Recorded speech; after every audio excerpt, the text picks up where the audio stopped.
চাইলে শর্ত কি? কাকে ভালোবাসতে হবে? কতটুকু? মাশাআল্লাহ।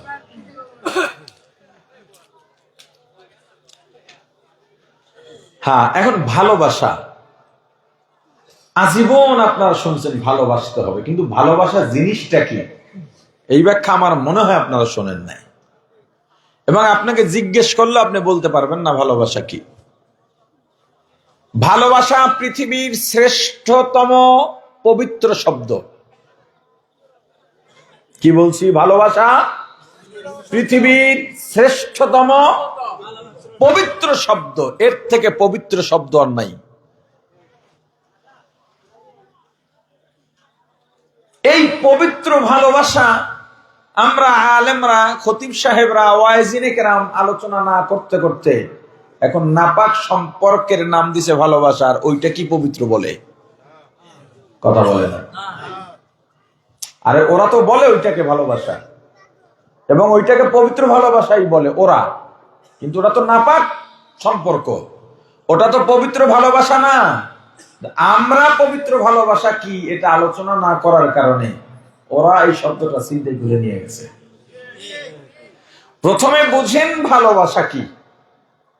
ভালোবাসা হলো যাকে আমি ভালোবাসবো, যার প্রতি আমার টান, তার কোন চাহিদা চাওয়াকে পূর্ণ করার জন্য আমার ভেতরে যেই ব্যাকুলতা সৃষ্টি হয়, তার পছন্দ মতো আমাকে সাজাবার জন্য আমি নিজেকে যেই কম্প্রোমাইজ করি, আমার ভিতরে যেই উথাল পাথাল অবস্থা হয়, এই ব্যাকুলতাকে ভালোবাসা বলে। এই ব্যাকুলতাকে কি বলে? ভালোবাসা বলে। এখন আমার ভেতরে যে ব্যাকুলতা আছে তার প্রমাণ মিলবে কিভাবে? আপনার এই টুপিটা আমার পছন্দ, আমি যদি ভালোবেসেই থাকি আপনার এই টুপি চাওয়া, অথবা আপনাকে টুপি দেওয়ার জন্য, আপনার চাওয়া পূরণ করার জন্য আমার ভিতরে একটা ব্যাকুলতা সৃষ্টি হবে। ব্যাকুলতা সৃষ্টি হলো কিনা প্রমাণ মিলবে কিভাবে? আপনার চাওয়াটা যদি পূরণ করি, টুপিটা যদি কিনে দিই। কথা বুঝেন নাই? কথা বুঝেন নাই? যেমন খুব সহজে বুঝেন, 3-4 বছরের ছেলে মেয়ের বাবারা, ছেলে মেয়ের বয়স যখন 2.5-3-4 বছর হয়, ওই পোলাপান কি মজা লাগে। ছেলে মেয়ের বাবারা দি কথা হয় না? হ্যাঁ, ও যা বলে তাই ভালো লাগে। এখন আপনি বলেন তো, আপনার ওই ছেলে বা মেয়েকে ভালোবাসেন কিনা? এখানে কি বাপের সংখ্যা কম? বলেন ভালোবাসেন কিনা? ভালোবাসেন। তার প্রমাণ কি? আপনার ছেলে এসে বলল, আব্বু পাশের বাসায় আমার বন্ধু আব্দুল্লাহ, ওর বাবা ওর জন্য 2টা জুতা কিনে দিছে, ওইটা পায়ে দিলে 4 বছর বাতি জ্বলে, হাঁটলে বাঁশি বাজে, আমার ওরকম 2টা জুতা লাগবে। আপনি ছেলেকে ভালোবাসেন? এই যে ছেলে আপনার কাছে চাহিদা মতো একজোড়া জুতা চাইলো, আপনার ভিতরে ব্যাকুলতা তৈরি হয়ে গেছে, সৃষ্টি হয়ে গেছে, শুরু হয়ে গেছে। আপনি এখন তো মোবাইলের যুগ, সহজ। সন্তানের মাকে বললেন যে আমার কলিজার টুকরা সন্তান কোন জুতার কথা বলে, একটু ছবি তুলে আমার মোবাইলে পাঠাও তো। আমি আপনার কাছে চাইলে আপনি তো দিলেন না, পাশের বাড়ির একজন চাইলো আপনি তো দিলেন না, একজন ভিক্ষুক এসে আপনার কাছে হাত বাড়াইলো, টাকা দিলেন 2টা। কেন? ভালোবাসেন না তো। যার জন্য তার চাওয়ার ক্ষেত্রে আপনার ভেতরে ব্যাকুলতা সৃষ্টি হয় নাই, তার দুঃখ থেকে হয়তো মানবিক কারণে দুঃখ নাই। কিন্তু ছেলে যখন জুতা চাইলো, আপনি বললেন ছবি এনে দাও, আপনি ছবি নিয়ে মরিচ্চা বাজারে এখন দোকানে যান, জুতার দোকান, ভাই এই জুতা আছে? মরিচ্চা নাই, ওয়ার্কেন গেছেন, এই জুতা আছে? টেকনাফ গেছেন, এই জুতা আছে? না নাই। দুপুর হয়ে গেছে, গেছেন কক্সবাজার, গিয়া দোকানে দোকানে খুঁজতেছেন, হঠাৎ আপনার এলাকার এক বড় বিলের লোকের সাথে দেখা। কিরে তুমি তো এইটাই মেয়ে, কখনো কক্সবাজার আসো না, এখন কেন এলা? কয় ছেলে জুতা চায়। কয় পাও না, তো পরে নাও। কয় না, খালি হাতে গেলে ছেলে কান্নাকাটি করবে। কি করবে? কান্নাকাটি। তোমার কি? কয় না, আমার কলিজায় লাগে ও কানলে। কেন? আমি ওকে ভালোবাসি। এই যে ভালোবাসেন, আপনি বাজারের পর বাজার পাল্টাইলেন কেন? ওকে আপনি ভালোবাসেন বলে, ওর চাহিদা পূরণের জন্য আপনি এক বাজার থেকে আরেক বাজারে গিয়েছেন। কথা বলে না? তিন বন্ধু, একজন মেসির পাগল, একজন নেইমারের পাগল, আর একজন রোনাল্ডোর পাগল। কিনাল্ডো? কথা কয় না। তিনজনের তিনজন আর স্টাইলে চুল রাখছে। মাঝে মাঝে এটা নিয়ে ঝগড়াও লাগে। তাগো দল যদি কারোর সাথে খেলায় ঠগে, সারা রাত আর ঘুমায় না আনন্দে, ঠকছে হের দল, আনন্দ আর একজন। কথা হয় না কেন? ওই যে ভালোবাসা, ওইটা পবিত্র না। আমি অন্য একটা উদাহরণের জন্য বলছি। তিন বন্ধুর মধ্যে একজনে বিয়ে করছে। বিয়ে করার পর স্ত্রীকে ভালোবাসা দরকার আছে না নাই? আসতে কম দি আছে না নাই? স্ত্রীকে বলে সাজগোজ করে থাকবা, সুগন্ধি মেখে থাকবা, আমি ঘরে এলে যেন আমার বিরক্ত না লাগে। আর নিজের বায়ের গোড়ালি ফাইটটা ভেটকাইয়া রয়েছে, খবর নাই। কথা কয় না? এই কথাটা বুঝছেন? ফাইটটা বুঝছেন? ভেটকাই রয়েছে। হায় আল্লাহ। আচ্ছা, আপনার স্ত্রী আপনার জন্য পরিপাটি থাকবে, আপনি কি স্ত্রীর জন্য পরিপাটি থাকবেন না? এটা স্ত্রীর হক, আপনি যেন তার সামনে পরিপাটি থাকেন। আপনি পুরুষ মানুষ, বাইরে থেকে কাজকর্ম করে যাবেন, শরীরে ঘাম থাকবে, এটাই স্বাভাবিক। আপনি প্রথমেই গিয়ে ফ্রেশ হন, পরিপাটি হন, তারপরে বিবির সঙ্গে গল্পে বসেন। কাপড় চোপড় পরিষ্কার রাখেন, দাঁত পরিষ্কার রাখেন, সুগন্ধি লাগিয়ে রাখেন, নিজেকে সবসময় পরিপাটি রাখেন, স্মার্ট রাখেন। আপনার দাঁতের যা অবস্থা, আপনার মুখের দুর্গন্ধের যা অবস্থা, বহু মানুষের দুর্গন্ধে নামাজ ছেড়ে দেওয়ার অবস্থা হয়ে যায়। আর যারা ধূমপান করেন, স্ত্রীর ক্ষেত্রে ধূমপায়ী পুরুষ সবচেয়ে বড় জালেম। কারণ ধূমপান যারা করে তাদের মুখের দুর্গন্ধ পৃথিবীর সব থেকে খারাপ। যারা ধূমপান করে হুদা মোহে মুসাফা করি, হাতের তে গন্ধ হয়, কাপড়ের তে গন্ধ হয়, পাশ দিয়ে হেঁটে গেলেও গন্ধ পাওয়া যায়। ঘর থেকে যখন পুরুষ বের হবে, আল্লাহর রাসূলের সুন্নাত, স্ত্রীকে ঠোঁটে চুমু খেয়ে বের হওয়া সুন্নাত। যে বিড়ি খায় ও বউ ঠোঁটের দ্বারা যাবে কেমনে? যদিও জোর করে যায়, ও বউটা থাকে কেমনে? স্ত্রীকে ভালোবাসবা, স্ত্রী পরিপাটি থাকবে, তুমিও পরিপাটি থাকবা। এটা স্ত্রীর হক তোমার কাছে। সুন্দর করে স্ত্রীর সঙ্গে কথা বলবা। তুমি তাকে যেভাবে সুন্দর সাজগোজ পরিরূপে দেখতে চাও, তোমাকেও তোমার স্ত্রী ওইভাবেই দেখতে চায়। তুমি ধনী হও আর গরিব হও, তুমি তোমার স্ত্রীর কাছে রাজপুত্র, রাজা, সুলতান। অতএব তার সুলতান যদি খয়রাতির মতো থাকে, কথা কয় না, চলবে? চলবে না। বিয়ে করছে তিনজন আর একজন, স্ত্রীকে তো ভালোবাসে। চুল তো রোনালদোর মতো, কিনালদোর মতো। স্ত্রী বলে, তুমি যে চুল রাখছো, এই চুলটা আমার কাছে পছন্দ না। যুবক আর দেরি করে নেয়, সেলুনে গিয়া বলে, তোমার কি পছন্দ? সমান করে ফেলাও। পুরা সমান করে ফেলছে। ওই মেসি আর নেইমার এর বক্তরা কয়, কিরে, যে চুল নিয়ে এতদিন দ্বন্দ্ব করি, কাটতেলাইলিকা? কয়, আমার বউয়ের পছন্দ না। বউয়ের পছন্দ না তাতে কি হয়েছে? না, আমি ওকে ভালোবাসি, যাকে ভালোবাসি তার পছন্দের বাইরে আমি যাইতে পারবো? বলেন, পারবো? এটার নাম ভালোবাসা। হ্যাঁ, যারা বিবাহ বহির্ভূত ছেলে মেয়ে সম্পর্ক গড়ে, এই যে টান তাদের ভিতরেও আছে, ব্যাকুলতা আছে, ওটা নাপাক, ওটা অপবিত্র, ওইটার নাম ভালোবাসাও না। এখন রাসূলকে ভালোবাসতে হবে দুনিয়ার সব থেকে বেশি, নিজের থেকেও, কথা বলে না, নিজের থেকেও বেশি। ভালোবাসার সংজ্ঞা তো বললাম। এখন আপনি রাসূলকে ভালোবাসেন কি না, দুই ভাবে প্রমাণ হবে।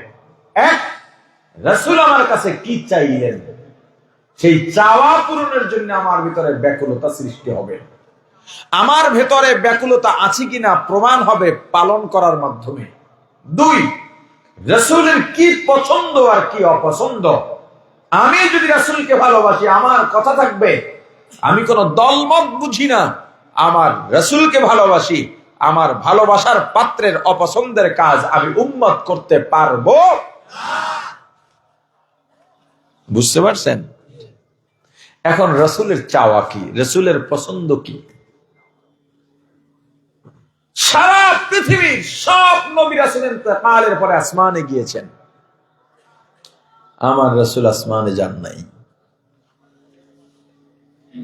মদিনার রওজায় শুয়ে এখনো উম্মতের জন্য কাঁদেন। আহলে সুন্নাত ওয়াল জামাতের আকীদা, মুহাম্মদুর রাসূলুল্লাহ সাল্লাল্লাহু আলাইহি ওয়াসাল্লাম হায়াতুন নবী, জিন্দা। আমরা যেমন জিন্দা আছি, আল্লাহ রাসূল রওজা আতহারে এইভাবে সশরীরে জিন্দা আছেন। এটা আহলে সুন্নাত ওয়াল জামাতের আকীদা, বিশ্বাস। আপনার আমারও এটার উপরেই ঈমান আনতে হবে। শায়খুল ইসলাম হযরত হুসাইন আহমদ মাদানী রাহমাতুল্লাহি আলাইহি বিভিন্ন মাযহাবের ছাত্রদের নিয়ে কাবা শরীফের সামনে ক্লাস দিতেছেন, দর্শ দিতেছেন। সবকের বিষয়, লেখাপড়ার বিষয় আকীদা, হায়াতুন নবী। মাদানী রাহমাতুল্লাহ আলাইহি বললেন, রাসূল আমার হায়াতুন নবী। মাযহাব কিন্তু শুধু চারটা নয়, মশহুর প্রসিদ্ধ মাযহাব চারটা, আরো কিছু অঞ্চল ভিত্তিক ছোট ছোট মাযহাব আছে। সব মাযহাবের ছাত্রদের নিয়ে ক্লাস করতেছেন। উস্তাদ হলেন হুসাইন আহমদ মাদানী রাহিমাহুল্লাহ, ছাত্র হলেন বিভিন্ন মাযহাবের অনুসারী ছাত্ররা। একজন বলে হুজুর বুঝি নাই, আর একজন বলে বুঝতে পারছি, আর একজন বলে ইন্তেকালের পরে আবার রওজার ভিতরে সশরীরে কিভাবে থাকে। হুসাইন আহমদ মাদানী রাহমাতুল্লাহ আলাইহি বললেন, সবাই আবার নতুন করে ওযু বানাও। সবাই ওযু বানিয়ে এলেন, বললেন এবার সিজদায় যাও, রওজার মুরাকাবা করো। মুরাকাবা কারে কয়? চামড়ার চোখ বন্ধ করলে যেই চোখ খুলে যায়, ওই চোখ দিয়ে কিছু দেখা, অনুভব করা, দেখার চেষ্টা করা। আমরা ঘুমাইলে স্বপ্ন দেখি, কথা কয় না? স্বপ্ন দেখ, আমরা ঘুমানোর পরে চোখ বন্ধ থাকে না খোলা থাকে? দেহি কি দিয়া? ওটা অন্তর্চক্ষু। মুরাকাবায় ওইভাবে দেখা যায়। সবাই রওজার মুরাকাবা করা। শিক্ষক যেমন হবে, ছাত্র তো তেমনই হবে। শিক্ষক যদি ভালো হয়, ছাত্র ভালো হয়। মা বাবা যদি ভালো হয়, সন্তানও ভালো হয়। নেতা যদি ভালো হয়, কর্মীও ভালো হয়। পীর যদি ভালো হয়, মুরিদও ভালো হয়। হুসাইন আহমদ মাদানী রাহমাতুল্লাহি আলাইহির ছাত্ররা সিজদায় গিয়ে মুরাকাবা করতেছেন। কিছুক্ষণ মুরাকাবা করার পর ছাত্ররা চিৎকার দিয়ে উঠে বলেন, হুজুর ওই যে দেখা যায় রাহমাতুল লিল আলামিন, সাইয়্যিদুল মুরসালিন, ইমামুল মুরসালিন, খাতামুন নবিয়্যিন, শাফিউল মুজনিবিন, উম্মতের কান্ডারি, মানবতার মুক্তির দূত সাইয়্যিদুনা মুহাম্মাদুর রাসূলুল্লাহ সাল্লাল্লাহু আলাইহি ওয়াসাল্লাম রওজার ভিতরে সিজদায় পড়ে উম্মতি উম্মতি বলে কাঁদে। মুহাম্মদ আরবি হ্যায় ওয়া নবী রাস্তে পেশোয়া, मुहम्मद अरबी है व नबी रस्ते पे शो, आलम हुआ उसकी पैदा इससे उजाला, आलम हुआ उसकी पैदा इससे उजाला। शफीउल उमम हमारा नबी रोज़ क़यामत,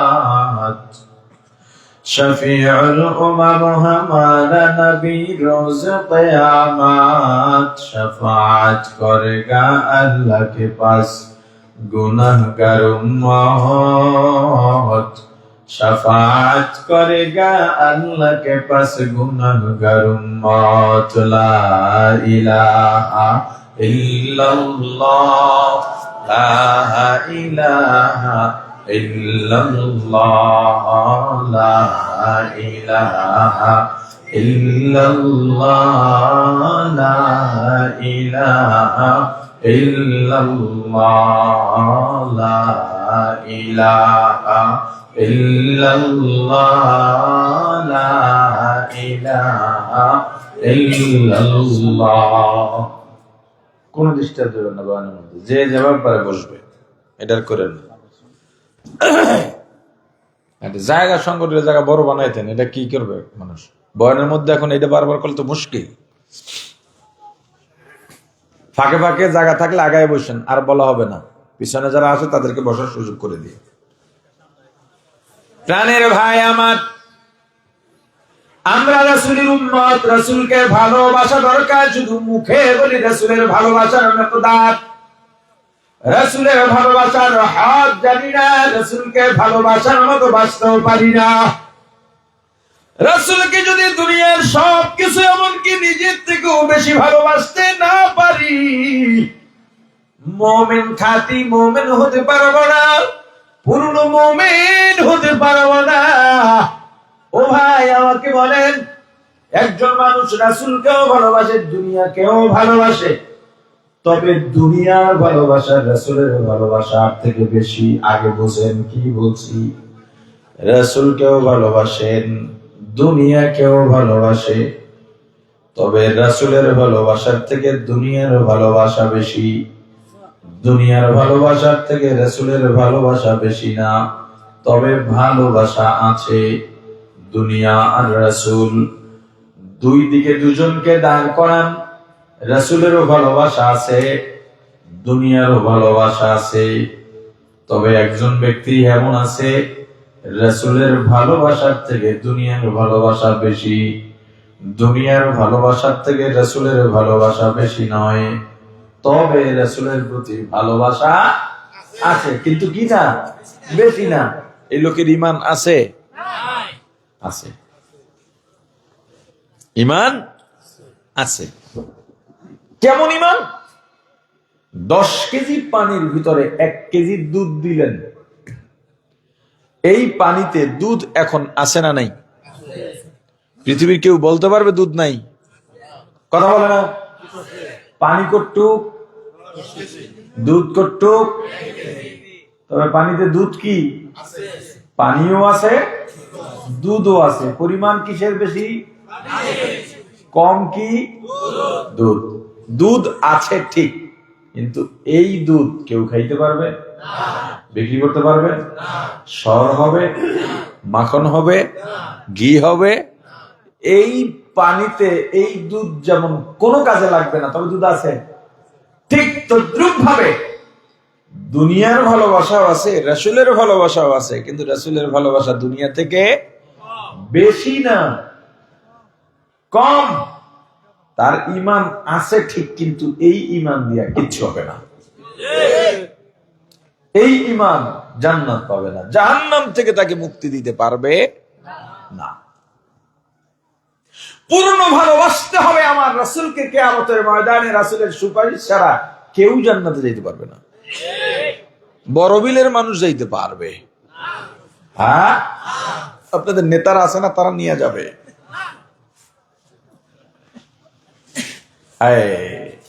তুমি রাসূলের উম্মত, কিন্তু রাসূলের জীবনী জানো না, রাসূলের নাম সুন্দর করে বলতে পারো না। তোমার নেতার নাম, ওরে বাপ রে বাপ, টাইটেল বলতে বলতে নাম আর খুঁজে পাওয়া যায় না, কথা কয় না। রাসূলের উপরে তুমি দরুদ পড়ো না, দরুদ পড়তে হয় তাও তোমার আগ্রহ নাই। যদি জিজ্ঞেস করা হয় বছরে তুমি রাসূলের উপরে কয়বার দরুদ পড়ছো, কর গুনে গুনে বলে দেওয়া যাবে 100 বার পড়ে নাই। অথচ প্রত্যেক মুমিনের দরকার ওঠা বসায় জিকির, ইস্তেগফার আর দরুদ পড়া। এর বাইরে জবান কাজে লাগানো, জরুরতের বাইরে জবান অন্য কাজে লাগানো ঠিক না। আমরা মুসলমান এই পৃথিবীতে মাথা উঁচু করে থাকবো, কিন্তু আমরা তাই মাথা নিচু করে।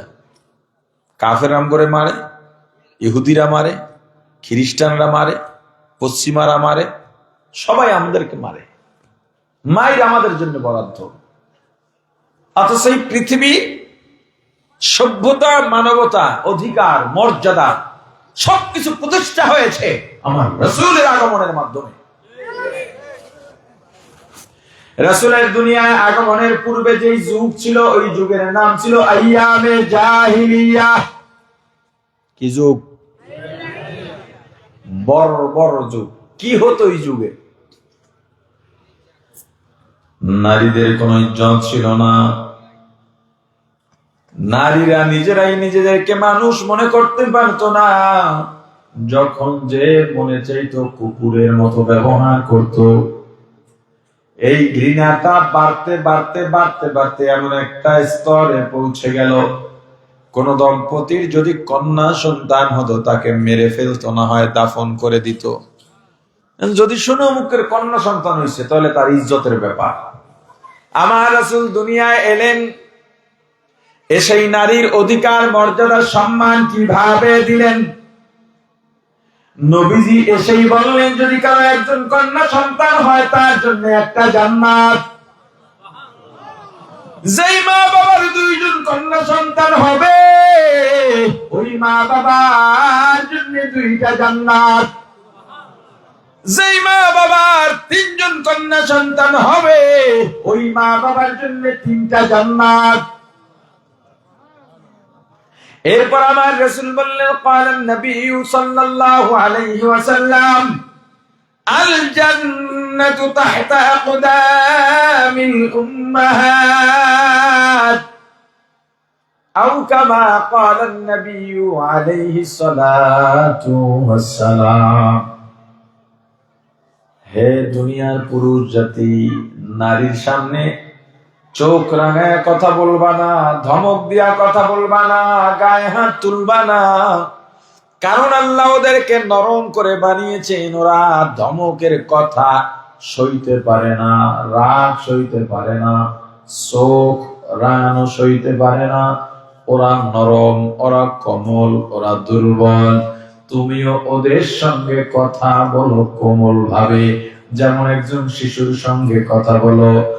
আর সম্মান করো পৃথিবীর সব কিছুর থেকে নারী জাতিকে বেশি। কারণ কি? হে পুরুষ জাতি, তোমাদের জান্নাত নারীদের পায়ের নিচে। কি আপনি বলবেন হুজুর, হাদিসে তো আল্লাহ রাসূল বলেছেন সন্তানের বেহেশত মায়ের পায়ের নিচে। আপনি বললেন পুরুষের জান্নাত নারীদের পায়ের নিচে, কোথায় পাইলেন? সহজ হিসাব। ওই যেই হাদিসে আমার রাসূল বলছেন সন্তানের বেহেশত মায়ের পায়ের নিচে, ওই হাদিস দিয়েই পাইছি। কিভাবে? সন্তান ছেলেও হয় মেয়েও হয়। কথা বলে না? সন্তান ছেলেও হয় মেয়েও হয়। মেয়ে তো আবার মা হয়, মেয়ে আবার কি হয়? মা হয়। কিন্তু ছেলেরা মা হইতে পারে, আর মায়েরা সব নারী। মায়েরা কি? আর পুরুষ সন্তান তো পুরুষ, ও মা হতে পারে। অতএব পুরুষ তুমি, তোমার জান্নাত নারীর পায়ের নিচে। আরে কথা বলে না? অতএব তাকে সম্মান করো।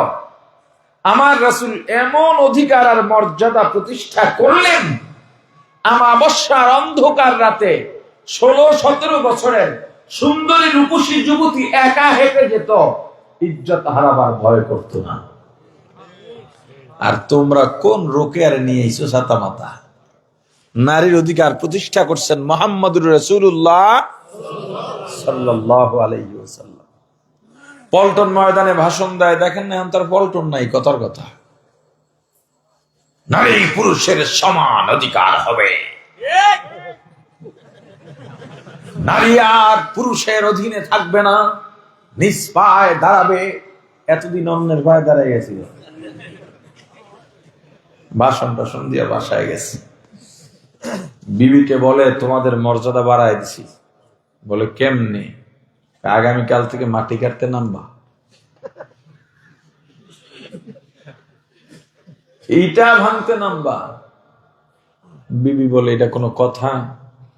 ঘরে বসে আপনার খেদমত করি, রান্না বাড়া করি, সন্তান লালন পালন করি, এটাই তো ঠিক আছে। মহিলা মানুষ রোদে বাইরে গিয়ে মাটিকে আনতে সম্ভব? আমরা দুর্বল। কয় এত কথা হইস না।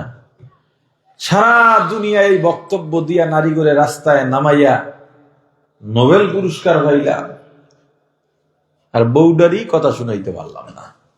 অনেক জাহেলের ঘরেও দেখবেন দিনদার বউ থাকে, কথা কয় না। আমাদের এলাকায় বহু নারীরা আছে, স্বামী করে আওয়ামী লীগ, বিএনপি, জাহান দিয়ালায় মায়ের খায়, কিন্তু বউ ভোট দেয় ইসলামের পক্ষে, স্বামীর কথা শুনে না, কথা কয় না। তো অনেক জাহেলের ঘরেও ভালো দিনদার নারী আগে দেখবেন এটা।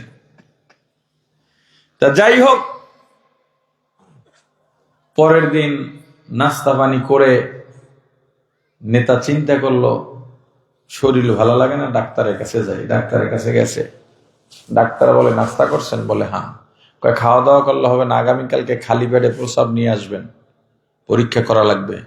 ফজরের আগে রাস্তা মাপের কাম দেওয়া লাগতে পারে। বুঝেন নাই কি? আমরা দৌড়ায় না ফজর আগে উঠে দৌড়ায়? কারা দৌড়ায়? আল্লাহ ফজরে উঠুস না নামাজ পড়তে, তাই ওট, যে কোনো সিলায় ওটের বার নামাজ পড়ে। ওটে ঠিক আছে, কিন্তু নামাজ পড়ে না। পরের দিন সকালে উঠা প্রসাব করে বোতলে খুঁটির গোড়ায় রাইগা দিছে। চিন্তা করছে আর একটু ঘুমাই, 10টা আগে তো আর ক্লিনিক খুলবে না, পরে আস্তে আস্তে যাবো। অনেক ঘরের মহিলারা দেখবেন ফজর পর ঘরটার ঝাড়ু দিয়ে একটু সাফ সাফ রাখে। তো নেতার বউ তো ঘটনা টটনা জানে না, ঘর ঝাড়ু দিতে গিয়া বোতল কাইট হইয়া পুড়ে গেছি গা। চিন্তা করে ব্যাপারটা কি, এই কাম কি লিখে করলো? যে জন্যই করুক, কোন একটা কাজের জন্য করছে, কিন্তু যদি জানতে পারে তো কিল একটাও মাটিতে পড়বে না। যদিও বাইরে নারী অধিকারের কথা বলে, ঘরে যে বউ কিলায় এটা তো মানুষে জানে না। যা কিল টিল খাইয়া দুই একটা না হয় বললাম, কিন্তু প্রসাব পাইবে কই? গোডাউন তো খালি, যা দেওয়ার তা তো দিয়ে দেখ। প্রসাবের ব্যাপার ব্যবস্থা করে থুয়ে দিছি। নেতা বেটায় বোতল নিয়ে পেটটা ঢুলাইতে ঢুলাইতে ডাক্তারের কাছে গেছে। ডাক্তার পরীক্ষা নিরীক্ষা করে রিপোর্ট যখন সামনে আসছে, রিপোর্ট দেখে চোখ গেছে বড় বড় হইয়া।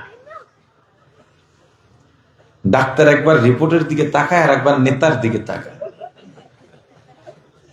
নেতা বলে ডাক্তার কি বড় সমস্যা? টেনশন করো না, টাকার অভাব নাই। টাকা দিয়ে সবকিছু হয় না। কম্পাউন্ডার কই তাড়াতাড়ি এদিকে আয়, ফ্যানটা ছাড়, ওনারা নিয়ে সোফায় বসা। নেতায় ভয় পেয়ে গেছে। কয় ডাক্তার সমস্যা কি বড়? কয় তেমন সমস্যা না, 9 মাস। কয় মাস? বেশি বেশি টক খাবেন, সিঁড়ি বাইয়া উপরে উঠবেন না, ভারী বোঝা নেবেন না, পিচ্ছিল জায়গায় হাঁটবেন না। নেতা দৌড় বাড়ির দিকে রাস্তা দিয়া যায় না, জমিনের মধ্য দিয়া সোজা যায়, তাড়াতাড়ি বাড়ি যাওয়া যাবে। বিবিকে গিয়া বলে, বিবি ডাক্তার বলছে 9 মাস, মাথা আমার খারাপ, কেমনে কি তাড়াতাড়ি ক। বউ কয় 1-9 মাসই শেষ। কয় ঠাট্টা করস? কারণ ঠাট্টা করবে কি লেগে, আমার 3টা 9 মাস গেছে, আপনার কেবল একটা, আরো 2টা বাকি। কয় আমারে নিয়ে রহস্য করোনা, ঠাট্টা করোনা, কিভাবে কি করতে হয় বলো। ইজ্জত বড় ইজ্জতের ব্যাপার। বিবি বলে স্বামী আপনার মুখে ঘা হইছিল, বলে না খাইতে সমস্যা হয়নি না, চলাফেরায় কোনো সমস্যা হয়নি না, ঘুমে কষ্ট হয় বলে না। আমার একটা 9 মাস কেমন গেছে জানেন? এক এক দিন এক এক ঘন্টা মনে হয়েছে একটা 9 মাস। খাইতে পারি না, বসতে পারি না, উঠতে পারি না, ঘুমাইতে পারি না। কষ্টের 9 মাস আমাদেরকে দিয়া, সুখের 12 মাস আপনার ভাগে নিয়া। নারী অধিকারের কথা বলবেন, এটা নারীর অধিকার নয়, মর্যাদা নয়, নারীর সঙ্গে প্রতারণা। ঘটনা খুললা কয় এরকম কিছুই নাই, ব্যাপার হইল এই। তবে আমাকে একটা কথা বলেন, ইসলাম নারীকে যেই অধিকার দিয়েছে, আপনারা কেউ অধিকার দিতে পারবেননি। কি অধিকার দিচ্ছে? পুরুষের নামাজে জামাতে জুমায় যাইতে হয়, নারীর জুমায় যাওয়া লাগে না, ঘরে বসে অক্তিয়া নামাজ পড়লেই জুমার সওয়াব পেয়ে যায়। পুরুষ যদি শহীদ হইতে চায়, জালিমের বিরুদ্ধে যুদ্ধ করে জিহাদ করতে করতে, প্রতিপক্ষের আঘাতে, তলোয়ারের আঘাতে, তীরের আঘাতে ক্ষত বিক্ষত হইয়া রক্ত ঝরাইয়া যদি মারা যায়, তখন শহীদ হয়। কিন্তু আমাদের যুদ্ধের ময়দানে যাওয়া লাগে না, আমরা সন্তানকে বুকের দুধ পান করাবো, ফোটায় ফোটায় দুধে আল্লাহ শহীদের মর্যাদা দিয়া দেন। আপনি 60, 70, 80 বছর তাহাজ্জুদ পড়বেন, ইস্তিগফার পড়বেন, দরুদ পড়বেন, নফল নামাজ পড়বেন, তেলাওয়াত করবেন, এতে যা সওয়াব। আর আপনি বাসায় আসার পরে আপনার মাথায় আমি একটু তেল দিয়া ডলা দেওয়ার সঙ্গে সঙ্গে এই 80 বছরের নফল ইবাদতের সওয়াব আমি পেয়ে যাব। বলে নিতে পারবেন? কয় না। তাহলে এখন থেকে বক্তব্য পাল্টান, এখন থেকে বলেন নারীর অধিকার আর মর্যাদা যদি দিয়ে থাকে, ইসলাম দিয়েছে, আমার রাসূল দিয়েছেন। সেই রাসূলকে চেনো না, তুমি বেগম রোকেয়ারে বানাও নারীদের মডেল। বেয়াকুব বেটা। রাসূল দুনিয়াতে আসার আগের দুনিয়ায় বর্ণবাদের দ্বন্দ্ব ছিল, কালা আর সাদা। যাদের চেহারা কালা, যারা সুন্দর, সুন্দর চামড়ার মানুষ, কালো চামড়ার মানুষদেরকে মানুষই মনে করতো না, তাদের সঙ্গে বিবাহ বন্ধনে আবদ্ধ হতো না, এক রাস্তা দিয়ে হাঁটতো না। মায়ের শুরু হইলে, ঝগড়া লাগলে, সামান্য বিষয় নিয়ে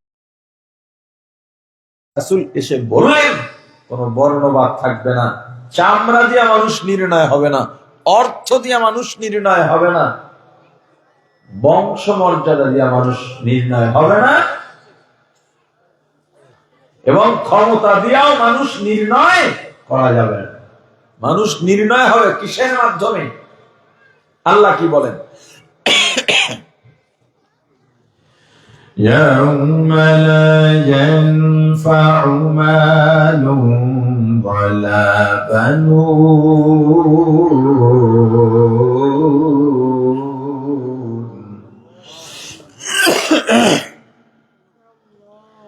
إلا من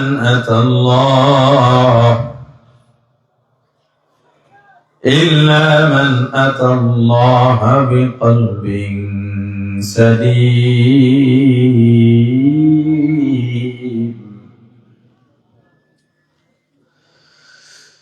يوم لا ينفع مال ولا بنون إلا من أتى الله بقلب سليم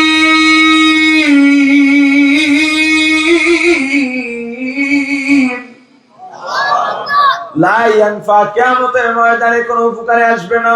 মালুন, হে মালদারেরা শুনে নাও, দুনিয়ার মাল সম্পদ, ধন সম্পদ, টাকা পয়সা, প্রভাব প্রতিপত্তি কিয়ামতের ময়দানে কোনো উপকারে আসবে না।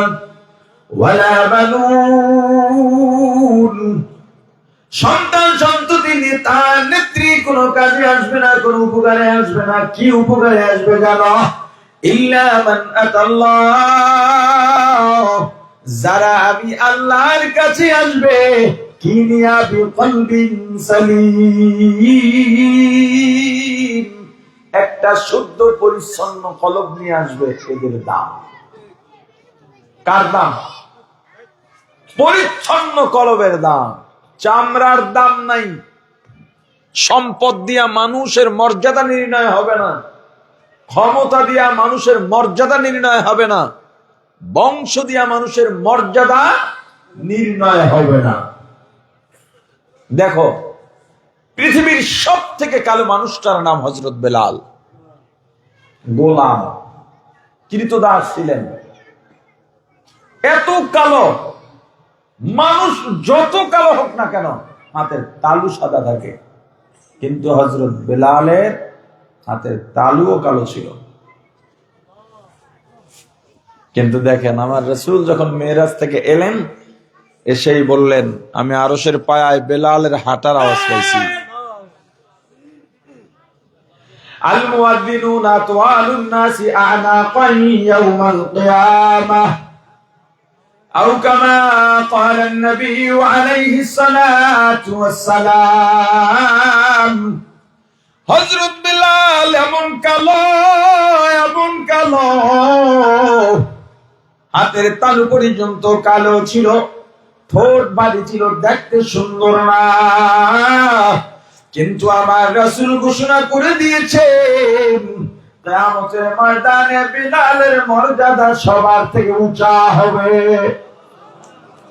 কাফেরদের লিডার আমার রাসূলের কাছে গিয়েছে, হে আব্দুল্লাহর বেটা মুহাম্মদ, আমরা আপনার সঙ্গে ধর্ম নিয়ে আলোচনা করতে চাই। আপনি যদি ধর্ম আমাদেরকে বুঝা দিতে পারেন, আমরা ধর্ম গ্রহণ করব। কিন্তু আমাদের এই লিডারদের মাঝে বেলালের মতো গোলাম যদি থাকে, আমাদের প্রেস্টিজে লাগে, ওরে বৈঠক থেকে উঠায় দিতে হবে। আমার আল্লাহ জানায় দিলেন, হাবিব আমার, সারা দুনিয়ার সব কাফেরদের লিডার যদি এক জায়গায় বসে, আমার বেলালের পায়ের ধুলার সমান হবে না। তাহলে মানুষের ভেদাভেদ যে শ্রেণী বিন্যাস মানুষ করে থাকে, এটাকেও খতম করেছেন মুহাম্মদুর রাসূলুল্লাহ সাল্লাল্লাহু আলাইহি ওয়াসাল্লাম। আর তুমি কসুর বয়ানদার করাইছো নেলসন ম্যান্ডেলা সাদা কালোর দ্বন্দ্ব মিটাইছে, কি জানো তুমি? এইভাবে শুধু মানুষ না, পশুর ক্ষেত্রেও আমার রাসূল এমন ইনসাফ প্রতিষ্ঠা করেছেন যে তুমি গরু দিয়া উপকার নাও, গাধা দিয়া উপকার নাও, ঘোড়ার গাড়ি, তার উপরে তুমি অতিরিক্ত বোঝা চাপায় না, ধারণ ক্ষমতার বাইরে নয়। তোমার যেমন খাইতে হয় ওকেও খাওয়াইবা, তোমার যেমন বিশ্রামের প্রয়োজন হয় ওকেও বিশ্রাম দেবা। তুমি অসুস্থ হইলে যেমন চিকিৎসার প্রয়োজন হয়, তোমার পশু অসুস্থ হইলে চিকিৎসা দেবা। তোমার শীতে যেমন কম্বল, ল্যাপ, তোষক লাগে, তোমার পশুকেও তুমি শীত নিবারণ করো। এই এলাকায় গরু আছে না নাই? কি গরুর ঘরের চারিপাশ আটকাইছেন ভালো করে? খোঁজ রাখছেন? গরুর ঘরে যে মশা পড়ে কয়েল জ্বালান। কেমন রাসূলের উম্মত আমরা। আমিরুল মুমিনিন খলিফাতুল মুসলিমিন হযরত ওমর রাদিয়াল্লাহু তাআলা আনহু জরুরি মিটিং এর মধ্যে যাইতেছেন। একটাই মাত্র গাধা বা উট, গোলাম টানে। হুজুর বলেন, গোলাম, আমি বেইনসাফি করতে পারবো না। তুমি 10 ফিট টানবা, কথার কথা 10 হাত বা 1 মাইল তুমি আমাকে উটের পিঠে টানবা, পরবর্তী মাইল তুমি উটের উপরে থাকবা, আমি উটের লাগাম টেনে নিয়ে যাব। ইসলাম আমার রাসূলের আদর্শ কাউকে ছোট করে না। তুমি মহাজন, তোমার বাড়ির কামলা, তুমি তাকে বারান্দায় বসাও, খাবার দাও ঝুটা, না, এটা রাসূলের আদর্শ নয়। সেও তা। এভাবে যাইতে যাইতে হযরত ওমরের পালা, শেষ সময় যেখানে মিটিং এ যাবেন সেখানে রশি টানার পালা পড়ছে হযরত ওমরের। মানুষজন দেখে দৌড়ে আসছে, গোলামকে উটের পিঠ থেকে নামাইতেছে। গোলাম ডাক দিয়ে বলে, তোমরা যার জন্য আসছো, আমি সে না, আমি গোলাম। তার হাতে রশি। ইসলামের আদর্শ দেখেই তো মানুষ মুসলমান হয়ে গেছে। আমাদের আদর্শ কোথায় গেল? আপনি যদি একবার চিন্তা করতেন, আমার রাসূল তায়েফে গেছেন, মক্কা থেকে তায়েফ কত মাইল জানেন? কত কিলো? 70 থেকে 80 কিলোমিটার দূর। পুরা জায়গাটা উঁচা, মক্কা থেকে তায়েফ 6000 ফিট উঁচা। কি দরকার ছিল আমার রাসূলের সেখানে যাওয়ার? তার সামনের পেছনের সব গুনাহ মাপ। এরপরও কেন গেলেন? এই উম্মতের জন্য গেছেন, রিসালাতের দায়িত্ব পালন করতে গেছেন। রাসূল চিন্তা করলেন, তায়েফে তার দুধ মায়ের একটা সম্পর্ক আছে এবং শ্বশুর বাড়ির একটা সম্পর্ক আছে। যে ওখানে যেহেতু আমার একটা দুইটা সম্পর্ক আছে, আমি যদি তাদেরকে দ্বীনের দাওয়াত দিই, তারা না করতে পারবে না, আমার দাওয়াত ফালায় দিতে পারবে না। হুজুরের আজাদকৃত গোলাম পালক পুত্র হযরত যায়েদ রাদিয়াল্লাহু তাআলা আনহুকে নিয়ে গেলেন সাথে। যাওয়ার পরে প্রথম 3 দিন মতান্তরে 10 দিন কোন দাওয়াত হুজুর দেন নাই, অবজারভেশন করলেন। এখন তো রাস্তা হইছে, তখন রাস্তাও ছিল না, গাধা উট হাঁটার মতো কোনো ব্যবস্থা ছিল না, হেঁটে হেঁটে। তখন রোদের তাপ এখনের থেকেও বেশি ছিল, প্রখরতা ছিল। আমার রাসূল সেখানে গিয়েছেন। 3 দিন মতান্তরে 10 দিন পর তায়েফের শহরে আমার রাসূল দাঁড়ালেন, ডাকলেন, হে তায়েফবাসী, আমি মুহাম্মদ ইবনে আব্দুল্লাহ আল্লাহর পক্ষ থেকে রিসালাতের দায়িত্ব পেয়েছি। তোমাদেরকে আমি মুক্তির দাওয়াত দিচ্ছি। শিরিক বন্ধ করে এক আল্লাহর উপরে ঈমান আনো। একজন কাফেরও, আল্লাহ রাসূল 3 দিন বা 7 দিন দাওয়াত দিয়েছেন, একজন কাফেরও রাসূলের দাওয়াত গ্রহণ করেনি। বরং কাফিররা সব দুষ্ট ছেলেদের লেলিয়ে দিল। পাথর নাও, ওদিকের পাহাড় এখনো পাথরের, তখন তো আরো বেশি ছিল, পাথরগুলো ধারালো ছিল, চারদিক থেকে ব্লেডের মতো ধার। এখনো পুরাতন অনেক পাহাড় আছে, ধারালো পাথর সব। পাথর মেরে বের করে দাও, এ আমাদের দুশ্মন, এ পাগল, তায়েফের বাইরে বের করে দাও। তায়েফের প্রান্তরে নবীজি যেদিন দ্বীনের দাওয়াত দিতে যান, সেদিন নবীজি আমার কত আঘাত সহিলেন। এতিমে নবীজি সেদিন কত আঘাত সহিলেন, হয়ে অসহায়। তায়েফের প্রান্তরে নবীজি যেদিন দ্বীনের দাওয়াত দিতে যান, যায়েদকে সাথে নিলেন, 3টে দিন দাওয়াত দিলেন। একটা কাফের দিন করলো না কবুল, যায়েদকে সাথে নিলেন, 3টে দিন দাওয়াত দিলেন। একটা কাফের দিন করলো না কবুল, বরং পাগল বলিয়া দিল তাড়াইয়া, পাগল বলিয়া দিল তাড়াইয়া, চিনল না ওই দুর্ভাগার দল আল্লাহরই রাসূল, চিনল না ওই দুর্ভাগার দল আল্লাহরই রাসূল। সেদিন নিরাশ হয়ে নবীজি আসতেছিলেন ফিরিয়া, নিরাশ হয়ে নবীজি আসতেছিলেন ফিরিয়া, হয়ে অসহায়। তায়েফের প্রান্তরে নবীজি যেদিন দিনের দাওয়াত দিতে যায়।